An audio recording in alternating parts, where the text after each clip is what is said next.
Bien, y ya estamos con nuestro próximo invitado. Él es diputado Johannes Kaiser, ya un amigo de la casa también. Lo hemos invitado hartas veces. Sí, así. y siempre es cuando yo no estoy. ¿Ah, sí? Así no, es. ¿Nunca habían estado...? No nos había tocado a quien llegó la hora juntos. Así que ahora tenemos un día especial. Mira. No había tenido el agrado. Muchísimas gracias por la invitación, por lo demás. Bienvenido, diputado. Bueno, abramos la conversación porque, a propósito de efemérides, viene el discurso presidencial del 1 de junio, donde pareciera que el presidente se juega varias cosas, entre otras, posiblemente un cambio en su popularidad. Hemos visto cómo a través de los distintos discursos presidenciales ha habido un cambio que se ha movido muy rápido en el tiempo, pero pareciera que están apostando hartas fichas al discurso presidencial, sobre todo con cómo está la conversación hoy día por parte del gobierno, estas campañas comunicacionales, poner el CAE sobre la mesa. ¿Cómo lo ve, diputado? Bueno, se nota que vienen las elecciones, ¿no es cierto? Los alcaldes de izquierda tratan de hacer toda la pega que no hicieron los últimos 2 años y medio, o 3 años, y en el gobierno no están muy distintos. Todo aquello que dejaron colgado desde la última elección, ahora lo están reflotando, y lo están reflotando naturalmente por razones electorales. Saben perfecta y exactamente que no existen los recursos para condonar el CAE, y sin embargo levantan el tema porque les trae votos, porque tienen que de alguna manera satisfacer a esa base electoral a la cual engañaron, porque hay que decirlo así, le mintieron a la gente para que votara por ellos. Ellos sabían que no estaba la plata. Y bueno, y aquí vendrá otro discurso de Gabriel Boric, que es muy bueno haciendo discurso, sin duda. Fuese igual de bueno siendo presidente de la República como lo es haciendo discurso, y este país podría de alguna manera mirar con más esperanza al futuro. Yo de lo que no va a estar en el discurso de Gabriel Boric, no va a haber una cuenta. No nos van a dar cuenta. ¿Para qué sirve la cuenta pública? La cuenta pública sirve para contarle a los chilenos qué es lo que se hizo en el año que transcurrió. Lo que nosotros vamos a tener va a ser otra vez más un teatro en cadena nacional, donde el señor presidente de la República nos va a decir lo que quiere hacer, lo que nos promete. No es una cuenta pública, es una promesa pública. O sea, le deberían cambiar el nombre. A nosotros nos debería informar el señor presidente de la República cuántas viviendas construyó en el último año, cuántos kilómetros de camino fueron asfaltados, cuántos hospitales se construyeron, cuántos CEFAM, cuántos especialistas médicos se contrataron, cuántos carabineros fueron reclutados, a cuánta gente se detuvo en la frontera, a cuánta gente se devolvió a su país, cuánta gente está presa en este momento, cuántas prisiones se han construido, cuántos gendarmes se han reclutado. Nos podría explicar o nos podría contar cuánta gente ha sido asesinada, cuánta gente ha sido víctima de asaltos, cómo ha ido la evolución de la criminalidad, cómo va la evolución de la economía, cómo va nuestra deuda pública, cómo está el déficit fiscal, cómo pretende enfrentar las presiones inflacionarias que vienen no solamente desde afuera, sino que también desde adentro, gracias al déficit fiscal de su gobierno. Entonces, nos podría contar muchas cosas que el ciudadano necesita saber para tomar buenas decisiones políticas, pero no lo va a hacer. Nos va a decir aquello que cree que queremos escuchar, como lo hace en todos los foros en los cuales aparece. Y después hace normalmente o lo contrario, o por lo menos no cumple. Y bueno, ¿y qué les voy a decir? Yo voy a estar en la cuenta pública, voy a escuchar una vez más cómo nos cuentan cuentos chinos, y posteriormente saldré, igual que el año anterior y el año anterior, a decir por qué lo que nos está prometiendo el señor presidente de la República no se puede hacer de la manera en que lo está planteando. Y en esa misma línea de promesa, el fin de semana estuvo la ministra Camila Vallejo en Canal 13 y cuando le dijeron que el CAE había sido una promesa de campaña, ella lo que contesta es: bueno, pero es que el proyecto de campaña es una hoja de ruta, uno después tiene que aterrizar los temas. Como finalmente expresando que bueno, lo que se dice en campaña al parecer no hay que creerlo 100%, porque después una vez que llego a la presidencia lo ajusto. Va como en esa línea la justificación de lo que va a ser la cuenta pública, lo que va a ser los proyectos que no se han dado y los números que realmente no van con la realidad que el gobierno pareciera tratar de imponer. Mire, quiero decir una cosa. Ese discurso exculpatorio es un tipo que se dedica al fraude, explicaría su negocio así. ¿Por qué? Porque yo cuando voy y presento un programa de gobierno y le digo a la gente, ¿sabes qué más? Voten por mí porque voy a hacer esto. Estoy incurriendo en un compromiso con el patrón, que es el pueblo de Chile. Ellos me dan su confianza a cambio de que yo haga ciertas gestiones políticas. Si después llega en el gobierno y dicen, no, esta cuestión era como, no sé, era simplemente una declaración de intenciones, pero bien amplia. No, la verdad es que no pensábamos mucho en cumplirla. Entonces yo me puedo imaginar que la gente se siente defraudada. Ahora, cierta gente, la gente que todavía tiene algo de autoestima, porque hay muchos que ya no tienen autoestima, que no les importa que los políticos les mientan, que no les importa que les roben la plata, que no les importa que se gestionen mal los recursos. Y que mantienen entonces sus lealtades, así como las mantienen respecto de un equipo de fútbol que juega mal. ¿Ya? Yo soy de la Cato, soy de la Chile o del Colo.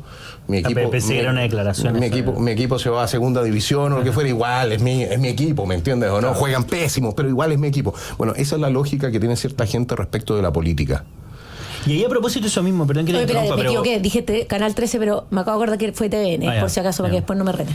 Oye, una cosa a propósito de esto mismo, que ¿qué señal da nuestro país, si se quiere, que una promesa como la condonación al CAE sea popular? Porque imagino que deben haber hecho algún estudio, contratado no sé a qué encuestadora, pero van y dicen, mira, puede ser buena idea volver a hablar sobre la condonación del CAE, vemos las encuestas públicas, no aparecen las prioridades de los chilenos, pero imagino que hay una apuesta que obviamente nos podría salir bastante caros, pero hay una apuesta electoral. Como, ¿qué dice de la sociedad que una cuestión como de este tipo, inmoral según Oscar Landerreche, sea popular y movilice a gente? Esto ya es como un cohecho moderno prácticamente. Nos dice que la gente, o que aquellos que están gobernando en este momento, piensan que la gente es tonta, sobre todo la gente más humilde.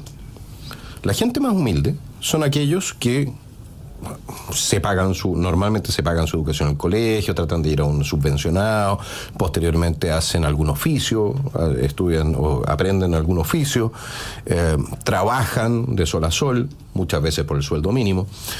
Y a esa gente le está diciendo el presidente de la República que ellos tienen que ir a pagarle entonces la deuda universitaria de otros que no son necesariamente de los sectores menos acomodados, sino que son de la clase media alta. Uh-huh. ¿Ya? Claro. Y le dicen, incluso algunos diputados entre ellos. Sí.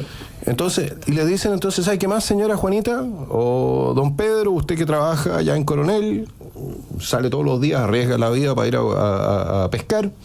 Usted, de su bolsillo, entonces le va a pagar a estos cabros la deuda que ellos contrajeron para obtener un título universitario que les permite ganar mucho más plata que usted.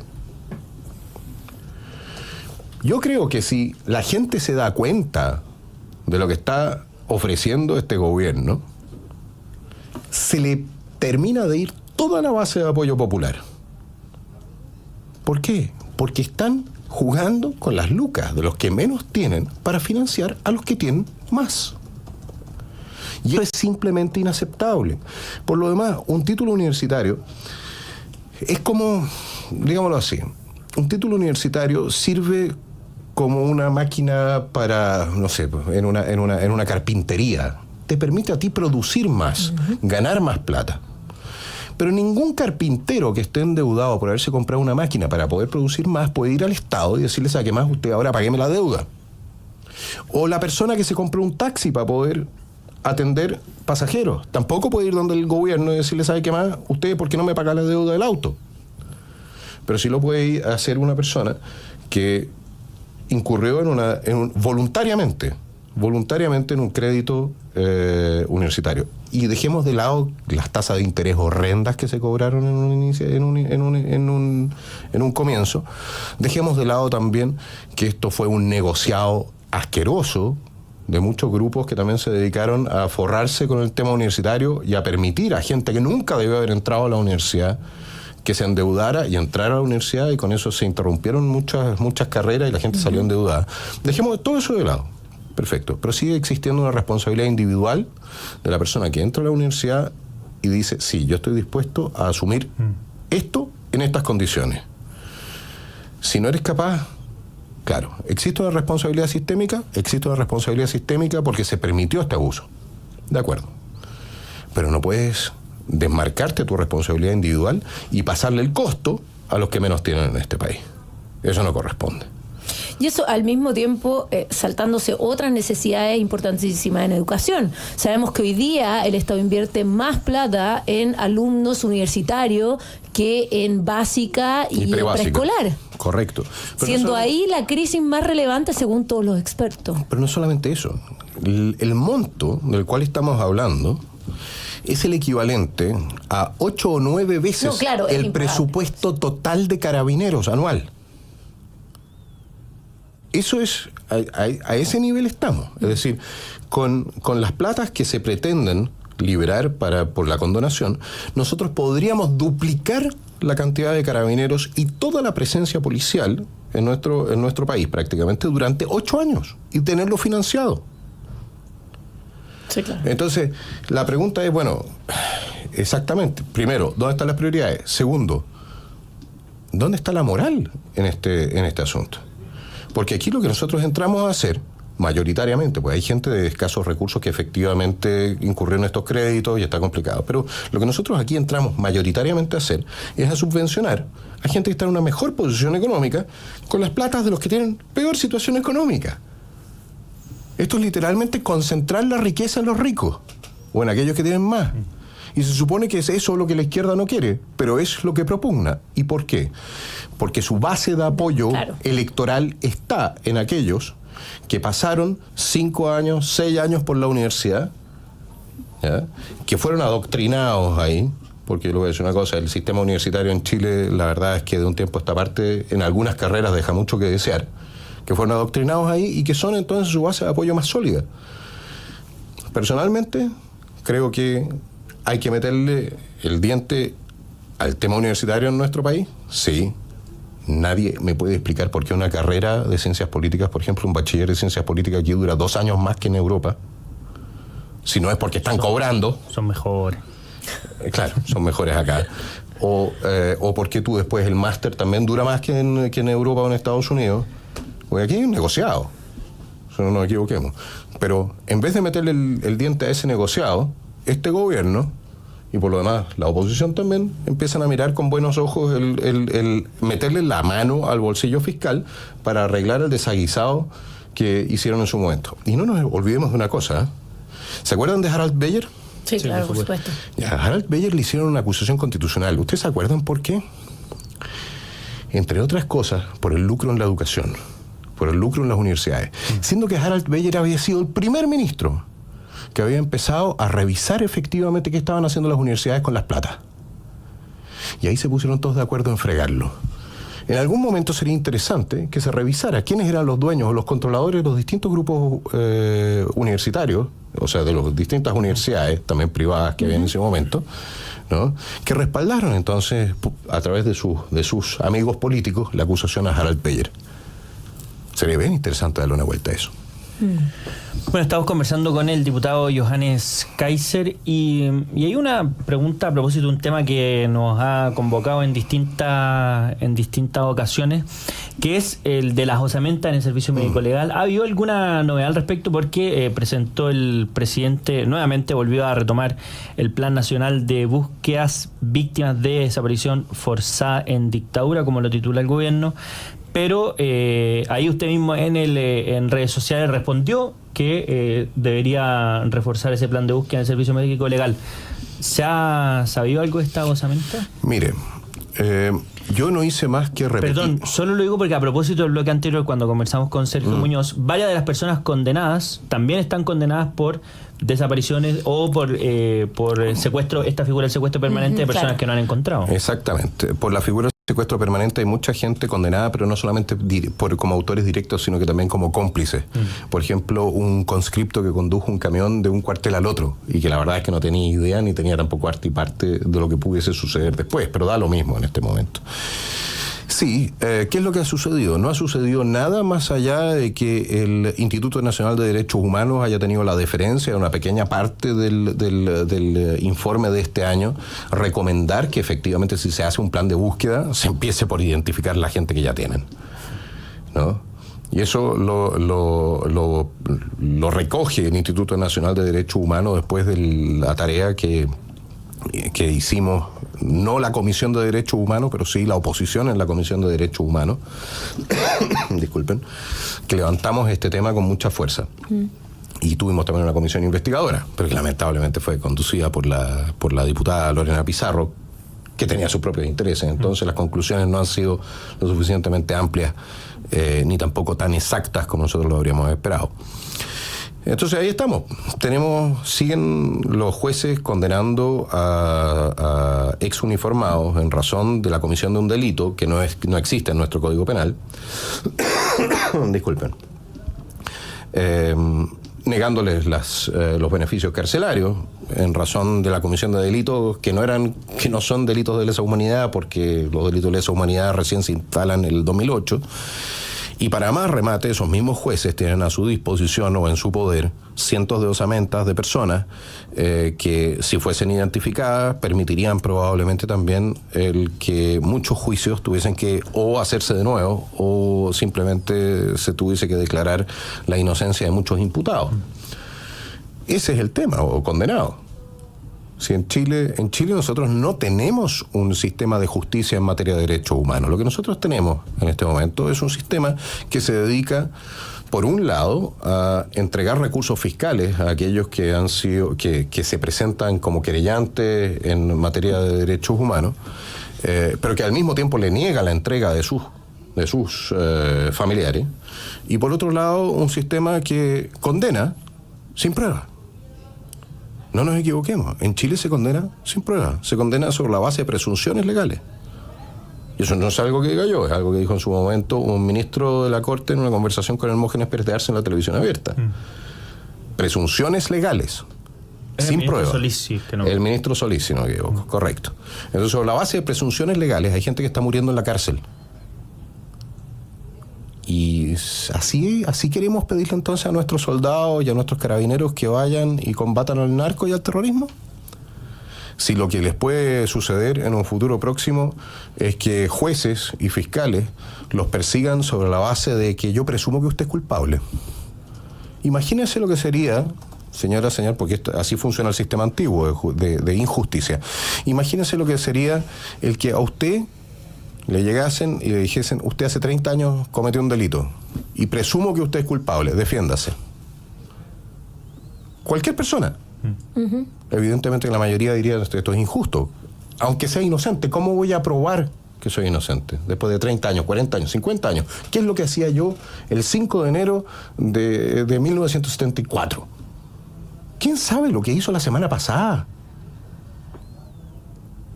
Entonces, ¿cómo me defiendo? Bueno, incluso hay gente que tiene documentación que los acredita que están en otro lado, están condenados igual. Porque hoy en día no es importante si usted es culpable o es inocente. Importante es mantener funcionando el negociado de los derechos humanos. Y por lo demás, hasta el momento, de los 100.000 falsos exonerados que el señor Serpa dijo que les habían entregado lucas desde el Estado, entre otros muchos parlamentarios firmaron papeles que los certificaban como exonerados, se sigue pagando. Nunca se depuró ese padrón. Seguimos pagando cientos de miles de millones de pesos a falsos exonerados también. Entonces el tema de los derechos humanos, la verdad es que en Chile es, por donde uno lo mire, una vergüenza. Por un lado, porque a los familiares no se les entregan a sus parientes. Por otro lado, porque no se hace justicia. Y en tercer lugar, porque se ha transformado esto en un negociado donde corren miles de millones o cientos de miles de millones de pesos todos los años en supuestas indemnizaciones respecto de delitos que no sabemos si se cometieron de la forma que se habían cometido. O por las personas que están imputadas de haberlas cometido. Porque no se olviden de una cosa. Este tema de las presunciones es bien delicado. Si usted condena a un inocente, por lógica está dejando correr a un culpable. Si yo condeno a un inocente por un delito, significa que el culpable salió libre de polvo y paja. Hay que tener mucho cuidado con esto que se ha hecho. Bueno, lamentablemente se nos fue el tiempo. Le queremos agradecer al diputado Johannes Kaiser por habernos acompañado como siempre. Muchas gracias, diputado. Muchísimas gracias por la invitación y que tengan, ojalá que tengamos todos un maravilloso invierno. Tal cual. Y nosotros nos vamos a una breve pausa. Así es. Y ya volvemos con más Llegó la Hora.